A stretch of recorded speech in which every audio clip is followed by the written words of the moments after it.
আসসালামু আলাইকুম এভরিওয়ান। আশা করি আপনারা সবাই ভালো আছেন। তো বর্তমান সময়ে কিন্তু এমন ছবি কিন্তু অনেক ট্রেন্ডে চলতেছে। তো এই ছবিগুলো আমরা কিভাবে তৈরি করব অনেকেই কিন্তু জানি না। তো এই ছবিটা তৈরি করা কিন্তু খুব সহজ। চলেন আপনাদের মাঝে আজকে শেয়ার করি।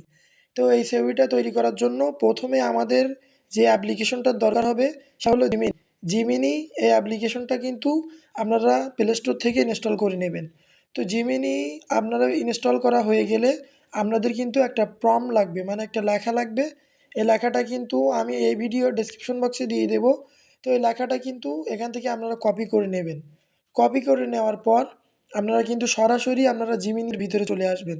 জিমিনি অ্যাপের ভিতর আসার পর এখান থেকে পেস্ট করে দেবেন। দেওয়ার পর এখানে দেখতে পাচ্ছেন ইওর নেম। এই ইওর নেমে আপনাদের নামটা এখানে দিবেন। ইওর নেমে আপনার নামটা এখানে দেওয়ার পর এই যে ফেসবুক আইডিতে আপনাদের ফেসবুক আইডির যে নামটা আছে ওখানে আপনারা ফেসবুক আইডির নামটা দিবেন। ফেসবুক আইডির নাম দেওয়া হয়ে গেলে এখন কিন্তু আপনাদের গ্যালারি থেকে একটি ছবি সিলেক্ট করতে হবে। তো গ্যালারি থেকে ছবি সিলেক্ট করার জন্য এই যে কলার পাশে একটা প্লাস আইকন দেখতে পাচ্ছেন, এখানে ক্লিক করে আপনারা গ্যালারিতে, এই যে গ্যালারি লেখা আছে গ্যালারিতে প্রবেশ করে আপনারা একটা ছবি সিলেক্ট করে নেবেন। তো ছবি সিলেক্ট করার পরে এখন কিন্তু আমরা এই যে সাইডে সেন্ড নামে একটা বাটন আছে, এই বাটনে আমরা কিন্তু ক্লিক করব। তো এই বাটনে ক্লিক করার পরে আমাদের কিন্তু একটু সময় লোড নেবে। জাস্ট 15-20 সেকেন্ড একটু লোড নেবে, নেওয়ার কিন্তু পরেই এই ছবিটা তৈরি হয়ে যাবে। তো দেখতেই পাচ্ছেন আমাদের কিন্তু ছবিটা তৈরি হয়ে গেছে।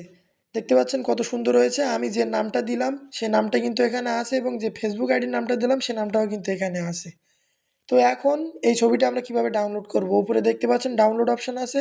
জাস্ট এই ডাউনলোড অপশনে ক্লিক করলে কিন্তু আমাদের ছবিটা ডাউনলোড হয়ে যাবে। তো আশা করি সবাই বুঝতে পারছেন। আসসালামু আলাইকুম।